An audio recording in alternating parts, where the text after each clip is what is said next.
Halo, semangat pagi teman-teman semua. Halo Kennedy, halo Billy. Kita akan mulai dalam beberapa menit ya teman-teman.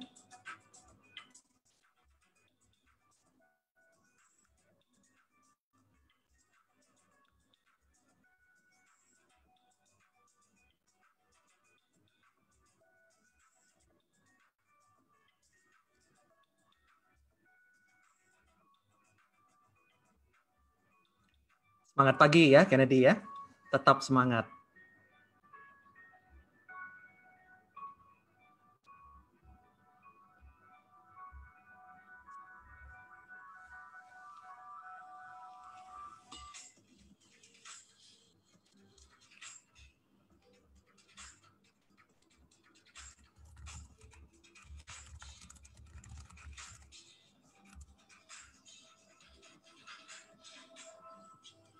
Halo Melanie, Hotnida, Wati, hai.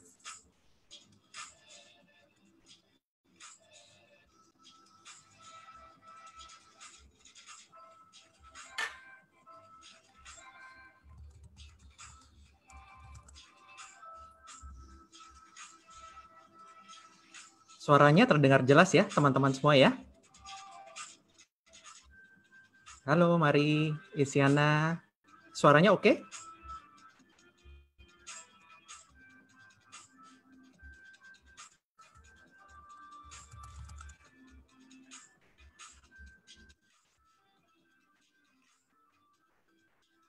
Oh ada Mbak Dia, hai, good to see you.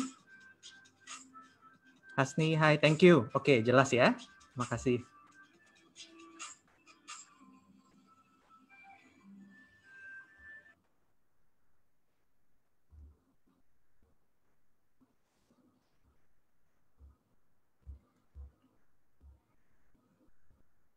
Oke, baik. Semangat pagi sahabat MDRT Indonesia. Kembali lagi di dalam acara FB Live MDRT Indonesia. Perkenalkan, nama saya Johan Vanggara. Saya telah menjadi anggota MDRT selama 4 tahun, dan saya juga adalah bagian dari Komite MDRT Indonesia. Pada topik hari ini, kita akan membahas mengenai endurance mindset. Setiap dari kita, terutama teman-teman yang menonton FB Live ini, saya percaya adalah orang-orang yang penuh dengan prestasi yang luar biasa. Saya percaya tidak ada prestasi yang luar biasa, performance yang luar biasa, dan achievement-nya tanpa didahului dengan mindset yang kuat. Dengan sebuah mental, dengan semua pola pikir yang benar. Oleh sebab itu, izinkan saya share beberapa tips yang saya pelajari selama beberapa tahun saya di industri keuangan ini bersama dengan teman-teman semua mengenai endurance. Kita kan mulai dari sebuah definisi. Kata endurance atau bahasa Indonesianya mungkin daya tahan atau kegigihan, itu didefinisikan kalau di dalam sebuah event adalah sebuah event di mana biasanya akan memakan waktu yang cukup panjang.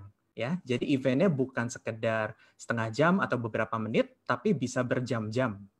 Itu endurance. Perlu satu daya tahan yang lama untuk jangka waktu yang lebih panjang, ya, dan biasanya memerlukan kekuatan stamina yang lebih dari normal. Itulah yang dinamakan endurance.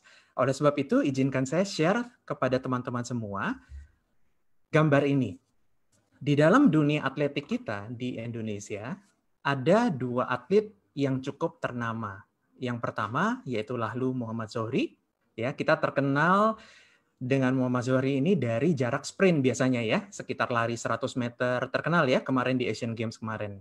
Dan juga kita masih punya jagoan satu lagi yang bernama Agus Prayogo, di mana spesialisasinya adalah di maraton atau jarak yang lebih jauh, ya, yang mungkin hitungannya jam atau kilometernya di atas 20, 30, 40 kilometer. Nah, teman-teman bisa lihat dari kedua postur atlet nasional kita ini, yang di kiri sprinter dan yang kanan maraton, itu mempunyai fisik yang sangat berbeda. Betul ya teman-teman ya?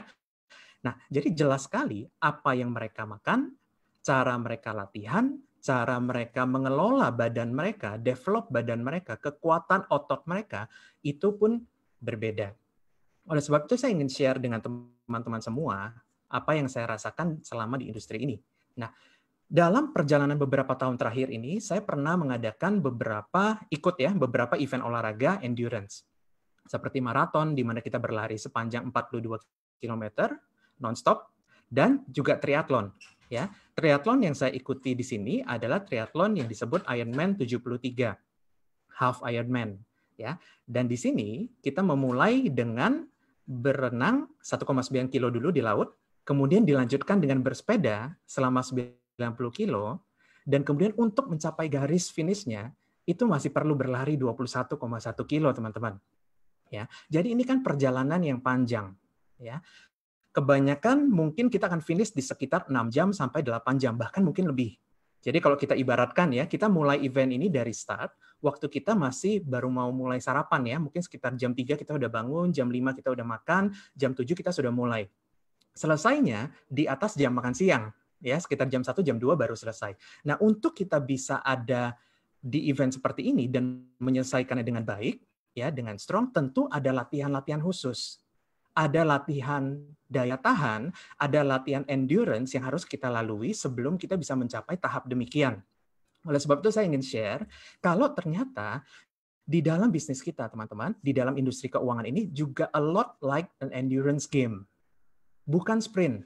Ya, kalau sprint itu kan ibaratnya kita langsung tabur sekarang, kita tuai besoknya. Ya, atau jarak yang sangat pendek, atau hanya sukses untuk sekali, 2 kali, tidak. Tetapi yang kita mau bangun di dalam industri kita adalah sebuah ketahanan di mana kita bisa terus ada di dalam top performance tersebut, terus berprestasi setahun demi setahun demi setahun demi setahun secara konsisten. That's why kita belajar apa yang kita bisa pelajari dari sini sehingga kita bisa mempunyai endurance yang cukup waktu kita melalui bisnis ini, kita juga bisa terus perform. Nah, teman-teman, jadi setelah kita tahu jenisnya ada sprint dan maraton, yang jelas di dalam industri kita adalah endurance. Kita perlu melatih endurance kita, teman-teman. Jadi endurance can be built. Ya, saya percaya tidak ada dari kita yang bisa lahir langsung dengan kemampuan seperti itu, dengan daya tahan seperti itu. Jadi endurance adalah sesuatu yang kita bangun setiap hari secara konsisten, secara sengaja, baik ada yang lihat maupun tidak. Nah, itu yang membedakannya, teman-teman. Jadi ada beberapa key takes away, ada 3 key yang saya mau share dengan teman-teman semua, sehingga kita semua bisa belajar. Ya. Yang pertama, teman-teman, adalah goal. Orang yang mempunyai endurance yang tinggi, jelas mereka mempunyai goal yang jelas. Coba bayangkan kita naik sebuah taksi, atau kita masuk ke sebuah mobil online, lalu kita bilang, terserah Bapak mau kemana, saya ikut aja. Apa yang akan terjadi? Yang ada, kita akan terus-terusan berjam-jam di dalam kendaraan tersebut tanpa kita tahu tujuan jelasnya mau kemana. Yang ada apa? Resources kita habis, waktu kita habis, ya, energi kita habis tanpa kita mencapai apa yang kita mau tuju. Nah, orang yang senantiasa dengan konsisten membangun endurance-nya, mereka tahu jelas apa yang dia tuju. Seperti cerita saya sebelumnya, orang yang berlatih untuk jarak sprint dengan orang yang berlatih untuk jarak maraton tentulah sangat berbeda. Betul ya teman-teman ya? Karena jaraknya berbeda sehingga dia tahu. Ya, kalau jarak maraton, misalkan kita katakan 42 km, dia nggak bisa begitu start langsung larinya kencang. Nggak bisa. Caranya berbeda. Caranya dia harus bisa conserve energinya supaya tidak terlalu cepat di awal sehingga di akhirnya habis energinya. Tapi dia harus bisa konsisten seperti itu ya, di-maintain terus energinya sampai dia bisa bertahan terus sampai akhir. Nah, orang yang mempunyai endurance yang baik, mereka mempunyai goal-nya jelas. Mereka tahu angka-angka mereka. Di dalam komunitas kita semua pasti mengejar ya predikat terbaik paling profesional di industri kita, yaitu MDRT, COT, dan TOT. Angkanya jelas. Betul, teman-teman? Oleh sebab itu ada sebuah quote yang dikatakan begini, if you don't know your numbers, you don't know your business. Kalau kita tidak tahu angka kita secara jelas, kita tidak tahu bisnis kita sesungguhnya. Karena kalau kita sudah tahu angkanya berapa, MDRT berapa, COT berapa, TOT berapa, baru kita bisa pecahkan cara kerjanya. Betul ya? Setuju ya teman-teman ya? Baru kita bisa pecahkan, berarti per bulan kita harus mencapai angka sekian. Ya. Jadi kita monitoring dengan kuat. Karena orang yang tahu angkanya dengan jelas, mainnya juga beda. Setuju ya teman-teman ya? Coba bayangkan teman-teman kita ada sedang bermain olahraga, katakanlah basket, ya. Dan tim kita saat ini lagi kalah. Tim kita ketinggalan 5 poin. Ya. Tetapi kalau kita tidak tahu skornya, maka bagi kita ya udah, ya bentar lagi juga selesai. Kita nggak ada semangat juangnya. Tetapi kalau misalkan kita sudah letih, kita sudah capek, ya, tapi kita lihat skor kita ketinggalan 3 poin dan masih ada 1 menit sebelum babak ini berakhir, maka yang ada energi yang ada di dalam kita itu akan keluar. Potensi yang tadinya tidak ada di dalam kita itu akan keluar. Capeknya seakan-akan saat itu belum berasa, ya, karena kita sudah melihat, oke, kalau kita lakukan ini dalam semenit kita bisa memutar balikan keadaan. That's why yang pertama goalnya teman-teman harus jelas. Yang namanya rintangan, tantangan, jelas pasti ada. Demikian juga dengan industri kita, ya. Bisnis apapun termasuk bisnis di industri keuangan tetap sama. Pasti akan ada tantangan-tantangan setiap hari, ya. That's why dikatakan when you feel like quitting, remember why you started. Ketika kita merasa letih, ketika kita merasa ingin give up, ingat kembali, apa sih alasan kita pertama memulai ada di industri ini? Tujuan apa yang kita mau capai? Ya, tugas mulia apa yang sebenarnya kita mau emban? Jadi teman-teman, yang pertama, know why you start.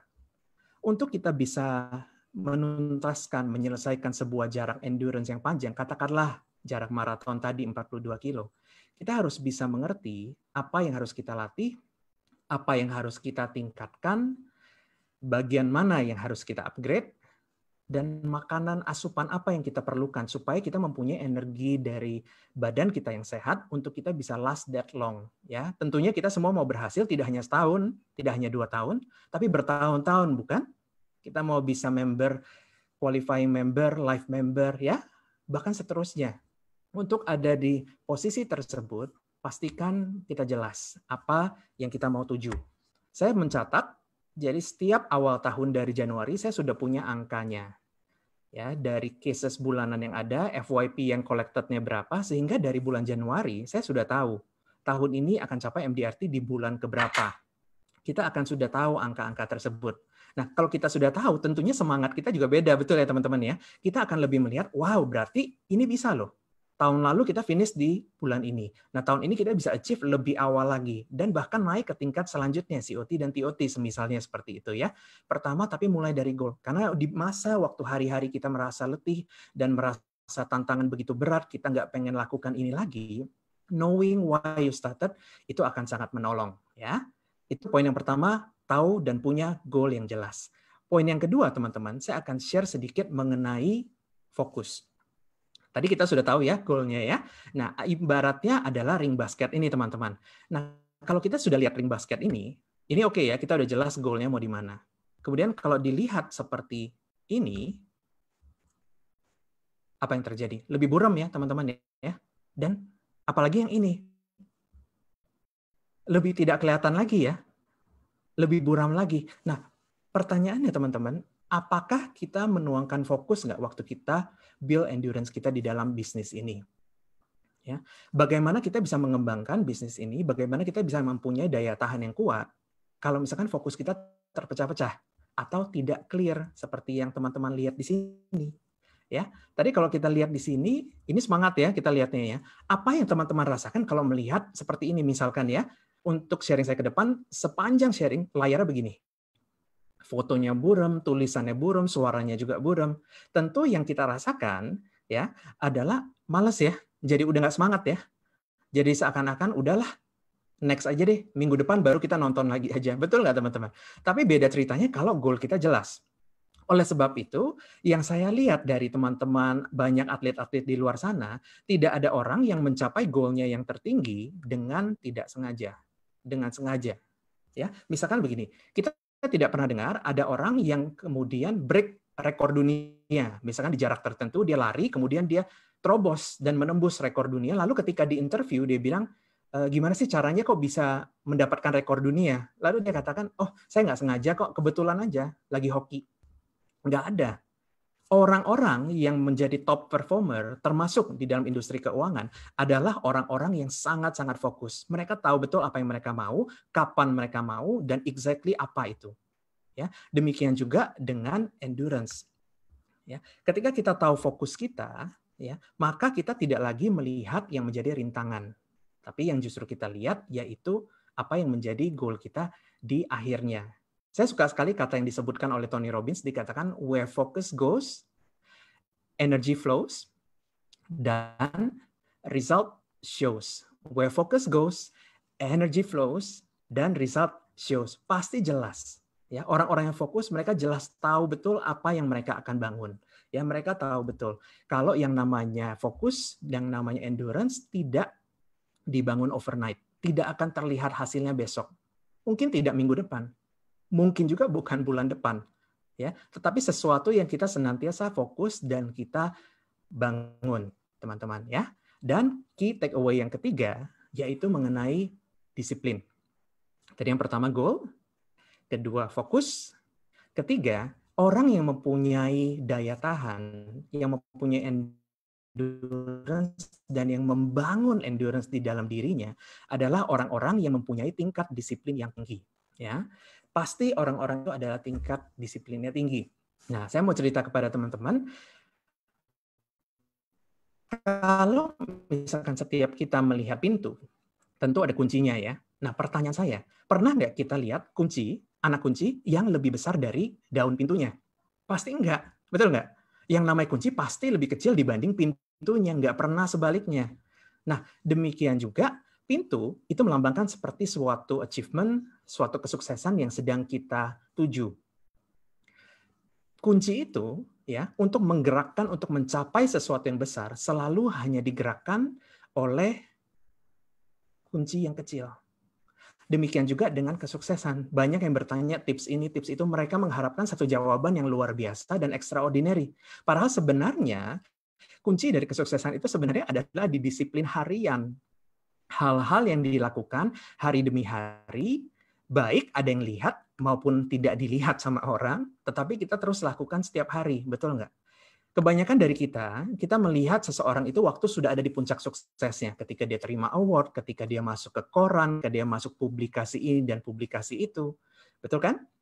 Tapi kita tidak pernah lihat apa sih yang sebenarnya dilakukan setiap hari. Dia sehari konsisten ketemu dan sharing kepada berapa orang. Ya, dia bercerita dan menyelamatkan berapa keluarga dari financial issue yang mereka punyai. Hal-hal tersebut yang mereka lakukan secara disiplin dan konsisten, itulah yang membuat mereka mempunyai daya tahan. Sebagai contoh, kembali ke cerita saya tidak langsung begitu mulai berlari, langsung lari 42 kilo. Udah jelas ya, nggak bisa. Tetapi saya mulai dari 1 kilo dulu. Waktu setelah selesai bercoba jogging 1 kilo, itu masih terasa ya, ngap ya, capek sekali. Ya udah, besok deh saya coba lagi. Sekarang 1 kilo tambahin dikit. Besoknya 2 kilo, dan seterusnya. Jadi yang namanya endurance itu, sesuatu yang secara disiplin, sengaja, dan konsisten kita bangun harian. Kita melihat gedung-gedung pencakar langit yang tinggi, tetapi ingat, tidak ada gedung pencakar langit yang tinggi yang dimulai tanpa peletakan batu pertamanya. So your first step itu matter. That small steps yang kita lakukan setiap hari itu sangat penting. Ada quote yang dikatakan, success is the sum of small efforts repeated day in and day out. Ya, saya mau kasih contoh seperti ini, teman-teman. Saya bawa sebuah medali ini medali pertama saya waktu menamatkan Ironman 73 tadi ya, triathlon. Nah, banyak dari kita, waktu kita posting di IG, ya, kita posting di IG, wah kita capai ini, waktunya sekian, semua orang happy kan, semua orang senang, everyone like, comment, ya, share dari postingan kita, semua orang tepuk tangan dan congrats kita mengenai ini. But, do you know how many hours, berapa jam yang kita taruh untuk latihan secara disiplin untuk menghasilkan hasil ini? It's a lot, banyak, ya. Jadi itu berjam-jam, ya mungkin ketika kita pulang dari kerja kita masih pulang lanjut latihan. Waktu orang lain bisa bangun jam 7, kita harus bangun jam 5.30 karena kita ada long run untuk dikerjakan di pagi hari secara konsisten. Dan teman-teman, yang orang like itu kan hasil akhirnya, pencapaiannya. Tetapi hariannya itu kan nggak kelihatan. Betul ya? Waktu kita ketemu orang, waktu kita ditolak sama orang, kan nggak kelihatan. Waktu kita latihan, misalkan di dalam olahraga, everyday waktu kita latihan lari, 50 menit, ya, misalkan 1 jam, waktu kaki kita kram, setiap hari waktu kita capek, tapi kita tetap komit untuk latihan, itu kan nggak ada yang lihat, nggak ada yang tepuk tangan, nggak ada yang like, nggak ada yang share, nggak ada yang comments. Tetapi it takes that discipline untuk kita bisa mencapai hasil yang kita mau. Demikian juga dengan endurance. Endurance itu dibuild dengan bertahap. Poin terakhir yang saya mau share dengan teman-teman semua, sebuah quote dari buku yang saya baca, Grit, oleh Angela Duckworth, dikatakan begini, enthusiasm is common, endurance is rare. Antusias itu umum, banyak, gampang ditemukan di mana-mana. Tetapi endurance itu jarang, langka ibaratnya. Ya, jadi untuk mencari orang yang hanya antusias dan tertarik banyak. Itulah bedanya committed dengan interested. Ya, kalau interested adalah orang yang tertarik, tapi dia akan lakukan waktu dia sempat, when dia feel like doing it, waktu moodnya ada, waktu dia ingin melakukan dan waktunya schedule-nya pas, dia lakukan. Itu tertarik. Tetapi orang yang committed itu adalah orang-orang yang sudah jelas, ya. Dari awal dia sudah komit apa yang dia mau capai. Jadi apapun yang terjadi, ya, ada orang atau tidak ada orang, disupport atau tidak disupport, ada rintangan atau tidak, lagi hujan atau tidak hujan, dia tetap lakukan. Kenapa? Karena dia sudah komit. Ini perbedaannya. Kalau kita ibaratkan ini dalam sebuah perlombaan lari, teman-teman, endurance dan committed dan interested, bedanya begini. Antusias alone, ya, oh kita lagi senang lari nih, ya, kita lagi senang ikutan event lari. Nah, kita akan daftar, ya. Endurance will bring you dari pendaftaran, enthusiasm akan bring you dari pendaftaran, ya, sampai kita ada di garis start sebelum kita memulai perlombaan tersebut, ya, karena tertarik, ya, karena ingin tahu, karena ingin melakukannya, tertarik saja bisa masuk ke starting line. Tetapi yang bisa bring you to finish line itu adalah endurance. Yang bisa bring you sampai ke akhir dari apa yang kita mau capai, pencapaian tertinggi yang kita mau, itu hanya endurance, hanya daya tahan, ya. Karena kalau tertarik saja, ya everyone can do it. It's not hard buat tertarik kepada sesuatu. Ya, kita mau coba-coba, kita mau lakukan ini, it's not hard. Tetapi yang namanya endurance itu dibangun pasti dengan komitmen. Kalau tanpa komitmen, teman-teman, nggak mungkin. Pagi-pagi hari dia sudah keluar latihan, pulang sore dia masih latihan, dia jaga makan, ya. Waktu orang lain makan gorengan di sebelahnya dia nggak ikutan. Waktu orang lain ngajak yuk pergi nonton yuk malam, dia nggak bisa ikutan. Kenapa? Karena besok pagi dia harus istirahat lebih awal supaya besok pagi bisa bangunnya lebih segar. Ya. Jadi endingnya teman-teman, pertama endurance bisa dibuild, ya. Jadi pertama kita harus punya goal yang jelas. Kedua kita harus fokus, laser fokus, sangat sharp. Ketiga, disiplin. Nggak ada orang yang sukses tanpa punya satu pola, satu pattern disiplin. Ya. Jadi sekali lagi, izinkan saya quote dari perlombaan tadi, semua orang bisa start well, tapi belum tentu semua orang bisa finish well dan finish stronger tanpa endurance. Oke, terima kasih teman-teman. Begitu materi presentasi dari saya. Sekarang kita akan masuk kepada sesi tanya-jawab dari pertanyaan teman-teman yang ada.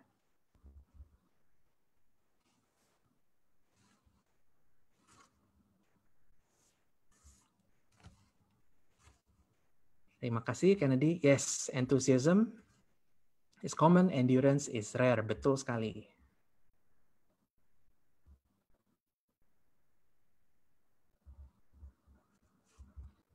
Ada pertanyaan-pertanyaan yang kita bisa bahas dari materi yang ada? Kita bisa belajari bersama.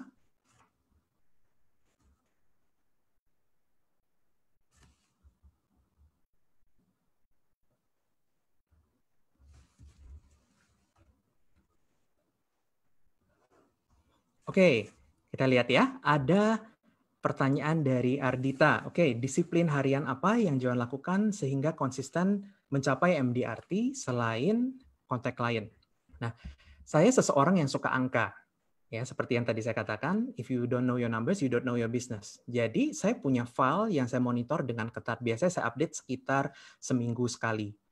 Ya, jadi dari sana saya udah kelihatan on the way-nya berapa, collected premium-nya berapa, sehingga saya tahu dan saya tahu energinya akan dihabiskan kemana. Ya, jadi sehari-hari yang dilakukan itu adalah kita terus kontak. Ya, misalkan saya ada janji, ya, saya janji kepada diri saya sendiri minimum saya harus kontak 1 sampai 2 orang per hari. Jadi itu yang dilakukan, ya. Dan kontak itu kan belum tentu new client ya, bisa juga reselling, bisa juga kita kontak kembali, ya, yang lama, bisa juga kita follow up dari cases-cases yang sudah open yang saat ini belum. Karena sekali lagi, kenapa endurance penting? Karena di usaha, di bisnis kita, di industri keuangan, belum tentu apa yang kita tabur hari ini langsung kita tuai. Betul nggak, teman-teman? Ada yang kita tabur hari ini, mungkin bulan depan baru kita tuai. Ada yang tahun depan. Ya, bahkan saya ada juga yang setelah beberapa tahun kemudian, setelah kita follow up, ya, setelah kita terus bangun relationship, kita bangun trust dengan mereka, dan akhirnya baru kemudian mereka mengambil proteksi untuk keluarganya mereka. Jadi that's why endurance itu penting. Mereka yang bertahan, mereka yang menjadi top performer di dalam industri keuangan ini adalah orang-orang yang sudah jelas dari awal punya endurance, bukan yang hanya sekali hit and run. Ya. Oke, dari Siwan. Apa yang dilakukan ketika down? Ya. Down itu manusiawi. We have to embrace that. Itu wajar, manusiawi sekali terjadi kepada semua orang. Ya, bisa aja mungkin ada faktor internal, faktor eksternal yang kita alamin, tetapi down atau tidak itu kan keputusan. Betul nggak, teman-teman? Ada hal-hal yang bisa terjadi ya dari luar yang tidak bisa kita kontrol sama sekali. Tetapi kita bisa putuskan untuk kita stay down atau kita putuskan enough is enough, ini hanya untuk sehari ini saja, kita lanjutkan fokus. Yang saya lakukan untuk itu, Siwan, adalah saya lihat kembali. Ya, jadi di meja di belakang meja kerja saya itu ada satu dinding di mana saya tulis goal-goal saya. Jadi dream board saya di situ, apa yang saya mau capai di situ, ya, FYP yang collected yang belum tercapainya berapa di sana. Jadi setiap hari saya ngelihat. Jadi every time ada hal-hal yang tidak enak, hal-hal yang membuat down itu, saya lihat kembali. Awalnya apa ya? Apa sih yang sebenarnya saya mau kejar? Why do I start this? Ya, dan setelah saya ingat kembali, oh, karena saya ingin misalnya ya, ingin punya keuangan ya, bisa membantu lebih banyak orang, bisa mempunyai waktu, kebebasan waktu bersama keluarga saya, dan habis itu saya menjadi kuat kembali. Tetapi tentu di luar dari itu, satu hal lagi yang menurut saya sangat efektif, yaitu punya komunitas yang positif. Ya, punya komunitas yang positif. Karena cara terbaik kalau kita mau mencapai sesuatu tingkat yang kita belum pernah capai, yaitu kita bergaul dengan orang-orang yang sudah pernah. Betul nggak? Cari mentor, bergabung ada di dalam satu komunitas yang positif, karena kita perlu loh, Siwan. Ya, kadang ada masa di mana kita begitu down-nya, sampai kita kadang mungkin ragu terhadap diri kita sendiri, tetapi kadang yang kita perlu adalah ada orang-orang di sekitar kita yang kita percayai, yang mereka trust us. They believe in us, even waktu kita sendiri kadang tidak percaya sama diri kita sendiri. That's why punya komunitas itu penting. Ya, saya sendiri saya sangat bersyukur ya bergabung dan bernaung di bawah Komite MDRT Indonesia. Ya, karena orang-orangnya luar biasa semua. Ini udah best of the best di industri ini. Jadi waktu kita masih berjuang, masih on the way misalkan mengejar MDRT kita lihat yang ini udah beres ya, yang ibu ini udah beres, bapak ini udah beres. Jadi kan semangat kan, dan kita bisa terus belajar hal yang baru. Kita bisa mungkin cara yang pertama tidak berhasil. Nah, tapi itu bukan akhirnya, bukan jalan buntu. Ya kita cari lagi, ada strategi apa, ada mungkin cara masuk yang lain, approaching yang lain yang kita bisa lakukan, sehingga kita bisa mencapai goal tersebut. Oke. Ada pertanyaan dari Dave, how to find your why? Bagus sekali. Setiap dari kita digerakkan oleh something. Betul nggak, teman-teman?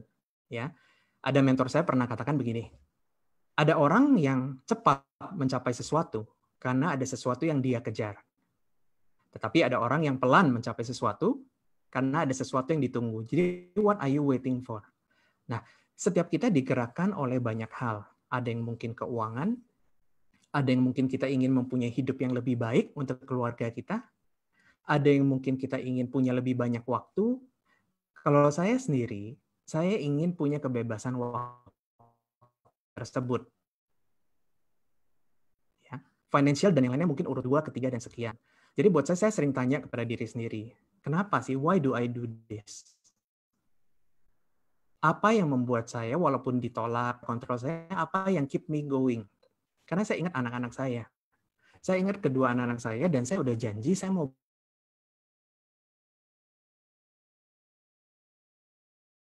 ingat keluarga saya, ya waktu kita down, waktu kita mungkin tidak semangat, nah kita ingat kembali, yes, oke, jelas, kita akan berjuang untuk itu. Karena orang, sekali lagi, kalau kita tahu betul apa yang kita mau tuju, kita mau kok berjuang. Kita mau kok bayar harga. Iya nggak? Selama kita tahu betul dulu apa yang membuat kita itu terus berjalan.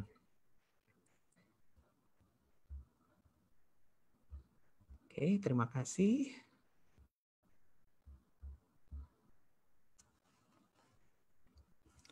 Bagaimana dari Syarifah Nirda Azila, bagaimana membangun ketahanan untuk seseorang yang baru memulai bisnis asuransi setelah bertemu atau sharing, tetapi sering mengalami penolakan. Ya, setiap orang tentu mempunyai approaching berbeda. Izinkan saya share satu prinsip yang saya pegang. People buy what they understand.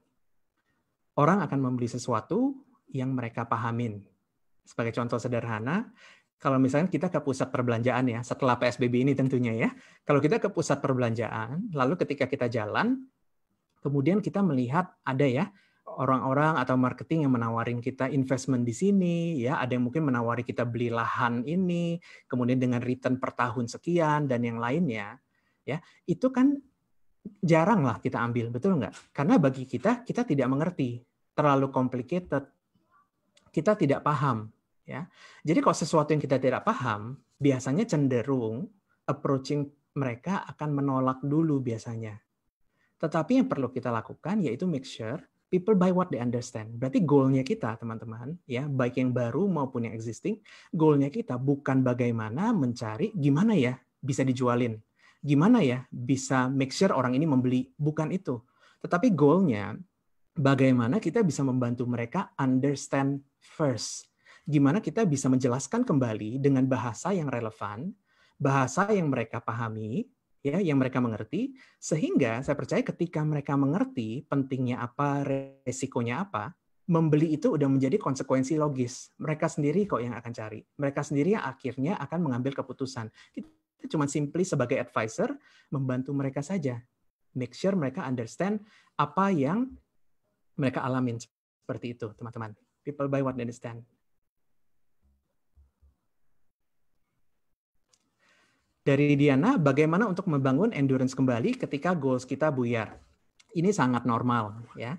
Kalau saya boleh kasih contoh dari waktu kita latihan untuk olahraga tadi, event tadi, ya, itu eventnya itu 1 hari, mungkin hanya beberapa jam. Tetapi kita latihannya itu bisa 16 sampai 20 minggu sebelumnya. 4 sampai 5 bulan sebelumnya kita sudah latihan, ya. Dan itu latihan kan dibikinin menunya kan, hari ini apa, besok apa, lusa apa. Jadi setiap hari seperti itu. Nah, selama periode 4 bulanan itu, wajar nggak akhirnya kita jadi males? Wajar nggak akhirnya kita udah miss? Ya, wajar nggak akhirnya kita sudah, ya udahlah, besok aja kita mulai lakukan lagi. Ya, besok kita coba lagi. Itu wajar. Tetapi yang sangat menolong adalah fokuskan kembali ujungnya di mana. Seperti tadi ya, ring basket tadi. Waktu ketika sudah mulai buyar, kita fokuskan kembali, teman-teman. Apa sih yang sebenarnya kita mau kejar? Ya, make sure itu begitu meaningful-nya, misalkan family, ya, atau anak kita, orang tua kita, atau keluarga kita. Nah, setelah kita ingat kembali, biasanya semangat itu akan kembali. Oke, hari ini mungkin kita tidak sesuai ya dengan apa yang kita sudah komitkan, besok kita mulai lagi. Dan tidak ada lain, yang penting kembali seperti apa yang poin tadi saya sampaikan, punya komunitas itu. Ketika saya berlatih, saya nggak sendirian. Ya, teman-teman. Saya punya beberapa teman-teman yang juga latihan untuk event tersebut. Sehingga kan kita bisa jadi buddy-buddy. Ya, kita tidak lagi sendiri, tapi kita bisa buddy-buddy. Dan itu bisa menyemangati kita. Karena mungkin hari ini harusnya kita latihan lari misalkan 5 km. Ya, kita belum lari nih hari ini karena capek, karena mungkin pekerjaan masih overload. Tapi kita lihat, wah teman kita si A udah lari, si B udah lari. Ya, dan mereka juga semangatin kita kan. Wah lebih segeran loh abis. Nah kita kan jadi terbakar. Gitu ya teman-teman ya, kita jadi lebih semangat. Nah, izinkan saya boleh tambahkan sedikit mengenai goal tadi. Ya, waktu kita lihat ring basket itu buram, kita kan jadi kehilangan semangat itu, betul ya teman-teman ya. Kita jadi rasanya tidak terlalu eager lah untuk mengejarnya, tidak terlalu excited untuk mengejarnya. Ya, apa yang perlu kita lakukan? Refocus. Misalnya kalau kita lagi di optik, ya waktu kita tes kacamata misalnya, kan dicek ya ini lebih jelas mana ini atau ini mana ini. Nah, kalau kita buram kan nggak enak. Yang kita perlu lakukan coba realign lagi fokusnya, fokus kembali kepada tujuan yang kita mau capai tadi, ya. Jadi ketika kita di dalam sebuah event maraton, ya banyak dari kita yang finish tentunya ya, tapi banyak juga teman-teman kita yang tidak finish, betul nggak?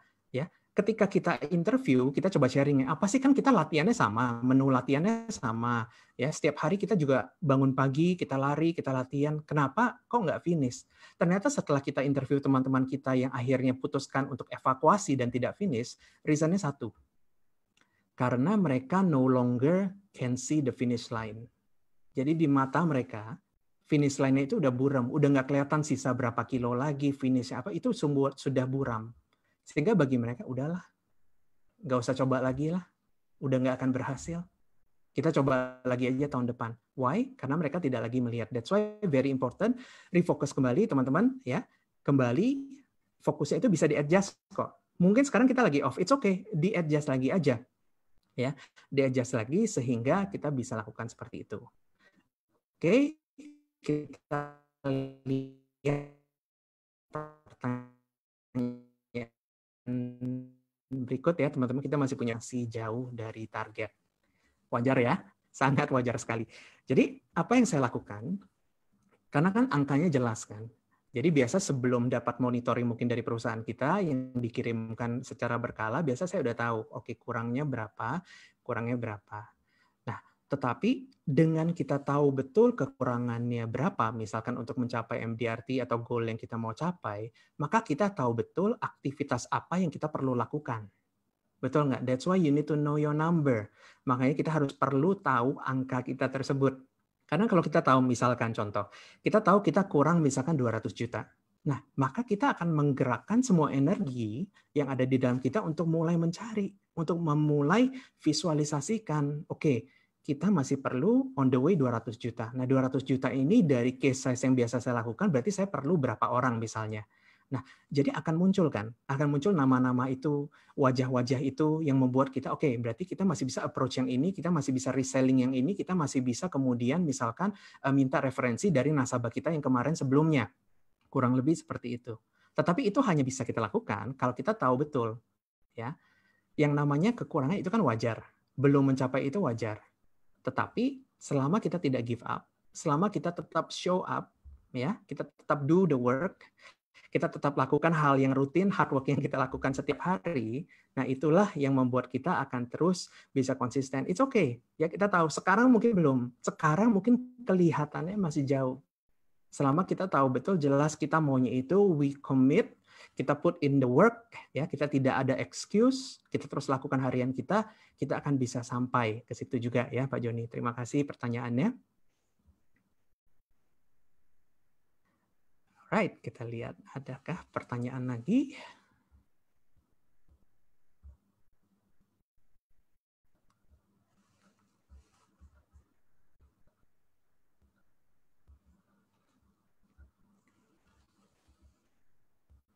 Oke, ada pertanyaan dari Maria Sofia. Ada tips untuk bisa disiplin diri nggak? Karena it's easier said and done. Disiplin ya memang hal yang unik ya. Karena sekali lagi yang kita lakukan setiap hari itu nggak ada yang lihat. Nggak ada yang tepuk tangan, ya, nggak ada yang share, nggak ada yang congrats. Tetapi yang kita bisa lakukan yaitu kita terus lakukan simple step, ya. Jangan berusaha attempt something yang terlalu besar. Contoh saya latihan untuk 42 kilo maraton. Saya nggak akan langsung, oke, besok hari pertama saya latihan untuk disiplin, saya langsung akan lari 10 kilo. Nggak akan bisa, ya. Yang adanya kita akhirnya burn out, ya. Akhirnya kita jadi burn out dan kita tidak lagi semangat. Besoknya kita udah capek, udahlah, kemarin udah coba. Tetapi yang bisa bikin kita terus lakukan disiplinnya, yaitu kita janji kepada diri kita sendiri. Kita akan lakukan small little things, ya. Mungkin hari ini 1 kilo, ya. Atau mungkin hari ini, oke, kita akan coba jogging 10 menit, ya. Besoknya kita mungkin naikkan sedikit, ya. Besoknya kita naikkan lagi 15 menit, 20 menit. Jadi disiplin itu it's something small, bukan sesuatu yang langsung besar dan wow. Tapi it's the small thing yang matter, ya. Seperti apa yang orang-orang bijak katakan, gimana caranya kita makan seekor gajah? Jadi potong-potong dulu. Breakdown di bite size, ya, potongan yang kecil-kecil sehingga kita bisa kemudian melakukannya dengan harian. Dan tidak ada yang lain, sekali lagi, selain kita punya that community. Kalau kita punya accountability partner, ya, kalau kita punya teman-teman buddy sparring partner kita, maka kita akan lebih punya accountability. Betul ya teman-teman ya? Kita akan lebih bisa katakan, Kalau misalkan hari ini kita rasanya malas, kita akan lihat, oh iya, tapi saya udah janji sama dia, hari ini saya akan lakukan ini. Because I said I would, kan? Karena kita udah janji, kita sudah ucapkan, udah keluar dari mulut kita, ya kita lakukan. But it's day in and day out. Hal-hal yang kecil kita lakukan, ya. Terima kasih, teman-teman. Oke, masih ada beberapa menit lagi, ya. Mungkin sekitar 2-3 pertanyaan terakhir lagi, ya. Oke, ada pertanyaan dari Swanto, bagaimana mengatasi rasa malas? Ya, bagaimana mengatasi rasa malas? Tentu faktornya banyak, tapi kalau boleh saya masukkan dari pendapat saya, seseorang itu malas karena mungkin dia tidak terlalu clear apa yang dia mau kejar.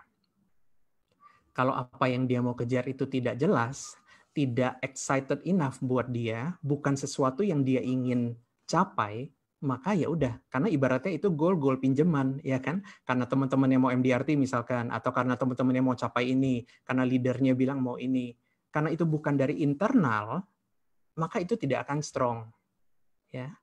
Harus dari dalam diri kita sendiri, sehingga kalau digerakkan dari kita sendiri, akhirnya itu yang akan membuat kita overcome. Kalau kita jelas, sekali lagi, kalau kita jelas apa yang kita mau, yang kita cari itu cara kok, ya. If your reason are not strong enough, your excuses will be. If your reason are not strong enough, your excuses will be. Jadi itu pilihannya kita.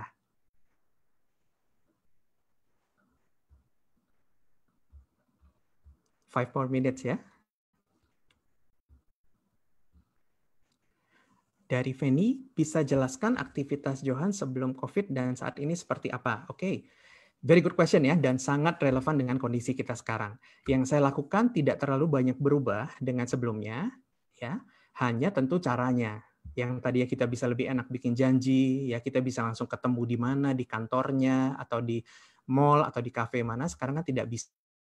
Oleh sebab itu, yang sekarang ya kita bisa lakukan secara virtual. Tetapi yang saya dan tim lakukan selama beberapa bulan kita di masa COVID ini, adalah saya mulai approach dari internal dulu, dari lingkaran terdalam. Setiap orang mungkin beda, tapi yang saya lakukan, saya re-approach untuk existing client. Beberapa yang baru ada, tetapi yang saya fokuskan itu lebih banyak di existing client karena mereka sudah lebih hangat. Betul ya? Ini kan kondisi-kondisi di mana semuanya serba tidak certain. Betul nggak teman-teman? Ya, semuanya mungkin calon-calon klien kita, mereka merasa keadaan keuangannya bisnisnya seperti ini, belum tentu semua orang willing to spend untuk sebuah asuransi saat ini.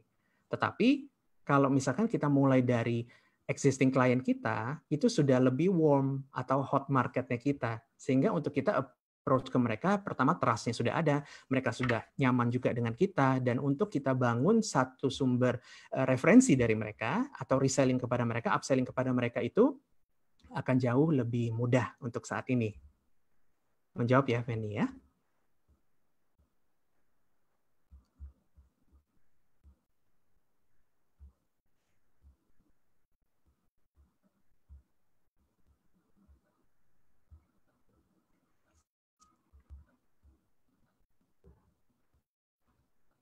Oke, tadi ada yang terskip. Kennedy, bagaimana menaikkan level endurance daily dan weekly? Tadi sebenarnya sudah kita sentuh ya, mulai dari potongan yang kecil. Ya, mulai dari sesuatu, contoh gini, kita mau membangun endurance, kita mau menghabiskan 1 buku per bulan, contohnya. Membaca buku, 1 buku per bulan. Nah, kalau kita langsung bilang, oke, hari ini kita akan baca 5 bab. Berapa banyak dari kita yang bisa lakukan itu? Betul nggak? Tetapi kalau kita pecahkan ke bilangan kecil, kita cuman, oke, every day saya akan komit untuk baca buku 15 menit sehari. Doable nggak?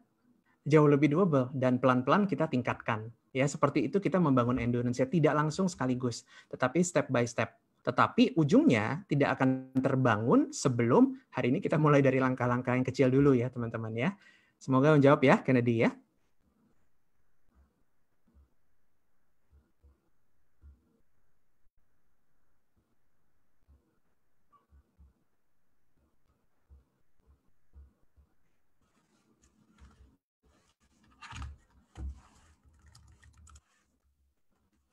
Oke.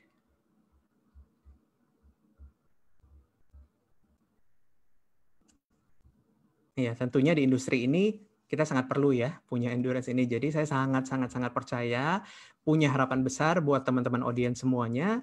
setelah kita mendengarkan dari sesi ini, kita semua refocus kembali, ya. Kita refocus kembali dan kita lihat kembali apa yang menjadi goal kita, kekurangannya berapa, dan strategi apa yang kita harus lakukan.